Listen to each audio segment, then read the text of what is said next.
Hi అండి, విజయాస్ అమ్మ వంటింటికి స్వాగతం.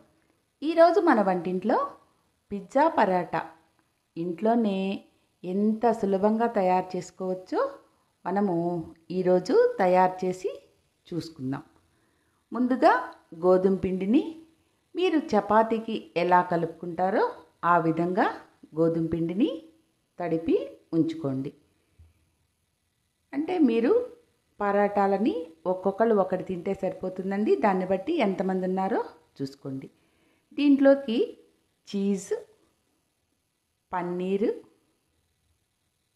సన్నగా కట్ చేసిన క్యాప్సికము, సన్నగా కట్ చేసిన ఉల్లిపాయ ముక్కలు, సన్నగా కట్ చేసిన టమోటా ముక్కలు, సన్నగా కట్ చేసిన పచ్చిమిర్చి ముక్కలు, రెడ్ చిల్లీ ఫ్లేక్స్. రెడ్ చిల్లీలని అంటే ఎండుమిరపకాయలని కొద్దిగా వేడి చేసి బరకగా మిక్సీ పెట్టారంటే రెడ్ చిల్లీ ఫ్లేక్స్ రెడీ అవుతాయండి. వీటిని కూడా రెడీగా పెట్టుకోండి. పిజ్జాలోకి కొద్దిగా ఆరిగానో అంటే పిజ్జాలో వేసే మిక్స్, టమోటా సాసు, ఇవన్నీ రెడీగా ఉంచుకోండి. పిండి ఒక్కసారి ప్రెస్ చేసి కలుపుకోండి.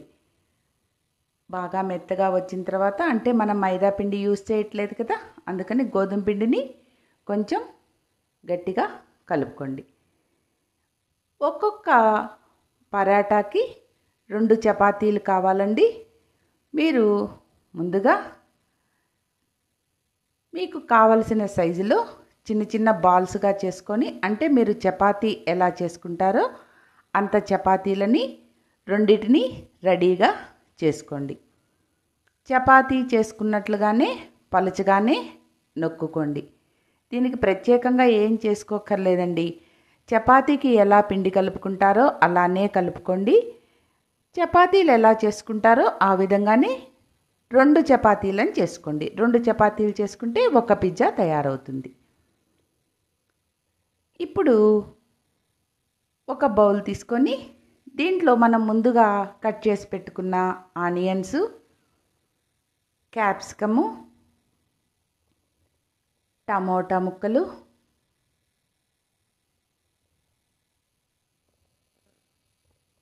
ఇవన్నీ కూడా మీరు పిజ్జాలు ఎన్ని తయారు చేసుకుంటారో ఆ విధంగా వేసుకోండి. పచ్చిమిర్చి ముక్కలు కూడా వేసుకోండి.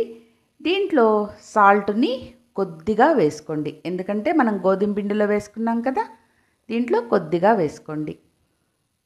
తర్వాత మీరు తినే కారాన్ని బట్టి పచ్చిమిర్చి ముక్కలు వేసుకున్నాం కదా, అలాగే చిల్లీ ఫ్లేక్స్ కూడా కొద్దిగా వేసుకోండి. 1 టేబుల్ స్పూన్ వరకు ఆరిగానో వేసుకోండి. వేసుకొని ఇవన్నీ బాగా మిక్స్ అయ్యేటట్టుగా మిక్స్ చేయండి. ఇవన్నీ బాగా మిక్స్ అయిన తర్వాత మనము ముందుగా తయారు చేసి పెట్టుకున్నాం కదా చపాతీలు, ఆ చపాతీ మీదకి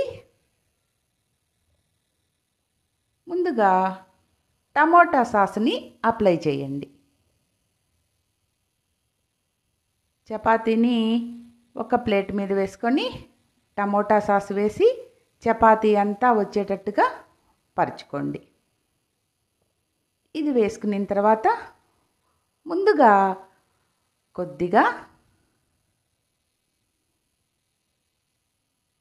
పన్నీర్ని తురుమండి. పన్నీరు తురుము మీరు రెడీగా ఉంచుకుంటే పన్నీర్ తురుమైనా వేసుకోండి.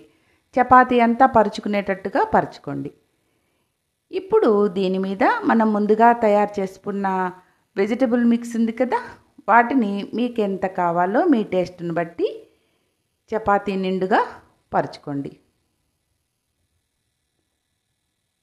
దీని మీద కావాలంటే మీరు టమోటా సాస్ని వేసుకోవచ్చండి, లేకపోతే దీన్ని స్కిప్ చేయండి.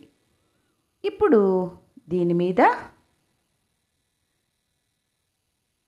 పిజ్జా చీజ్ని మనము తయారు చేసుకున్న చపాతీ నిండుగా తురుముకోండి.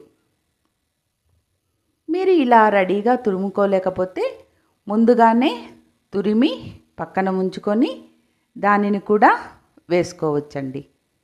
నేనైతే దీని మీదనే తురిమానండి. చూశారు కదా. ఈ విధంగా తయారు చేసుకున్న తర్వాత మనం ముందుగా తయారు చేసుకున్న రెండో చపాతీని ఈ చపాతీ మీద వేసి కవర్ అయ్యేటట్టుగా వేసి అంచుల్ని వేలుతో నొక్కుతూ రెండు చపాతీలు అతుక్కునేటట్టుగా మనం వేసిన మిక్స్ అంతా కనిపించకుండా ఉండేటట్టుగా కవర్ చేయండి. చూశారు కదా.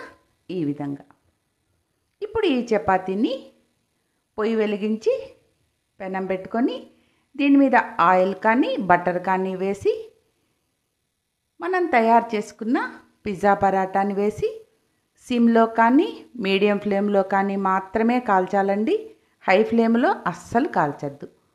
లోపల మనము ముక్కలన్నీ వేసాం కదా, అవన్నీ ఫ్రై అవ్వాలి కదా, అందుకని మీడియం ఫ్లేమ్లో సిమ్లో మార్చుకుంటూ చపాతీని బాగా కాలేటట్టుగా కాల్చుకోండి. మీడియం ఫ్లేమ్లో పెట్టుకొని అటు ఇటు తిప్పుతూ మనం రెండు అంచులు గట్టిగా ప్రెస్ చేసి అతికిచ్చాం కదా, అది ఏమీ ఊడిపోదండి. అదేమీ విడిపోకుండా నిదానంగా తిప్పుకుంటూ రెండు వైపులా బాగా కాలేటట్టుగా మీడియం ఫ్లేమ్లో కానీ సిమ్లో కానీ కాల్చుకోండి. హైలో మాత్రం అస్సలు పెట్టుకోవద్దు. అంతేనండి. ఎంతో టేస్టీగా ఉండే పిజ్జా పరోటా ఇంట్లోనే తయారు చేసుకోవచ్చు. మీరు ఒకసారి తయారు చేసి చూసుకోండి. బయట అస్సలు కొనరండి, అంత టేస్టీగా తయారవుతుంది. మనం దీంట్లో గోధుమ పిండిని ఉపయోగించాం కదా, బయట అయితే మైదా పిండి యూజ్ చేస్తారండి. మనం గోధుమ పిండితోటి ఎంత చక్కగా చేసుకుంటామో కదా. మీరు కూడా ఈ రెసిపీని తయారు చేసి చూసుకొని మీకు ఎలా వచ్చిందో కామెంట్స్ రూపంలో తెలియచేయండి. మీకు కనుక ఈ వంటకం నచ్చిందంటే ఒక లైక్ చేయండి. మీ ఫ్రెండ్స్కి ఫ్యామిలీ మెంబర్స్కి షేర్ చేయండి. ఇప్పటి వరకు నా ఛానల్ని కనుక సబ్స్క్రైబ్ చేసుకోకపోతే సబ్స్క్రైబ్ చేసుకోండి ఫ్రెండ్స్. సబ్స్క్రైబ్ చేసుకుంటే నేను పెట్టే వంటలన్నీ ముందుగా మీకు చేరుతాయండి. ఇప్పటి వరకు నా వీడియోని చూసినందుకు చాలా చాలా ధన్యవాదాలండి. మీ సపోర్ట్ నాకు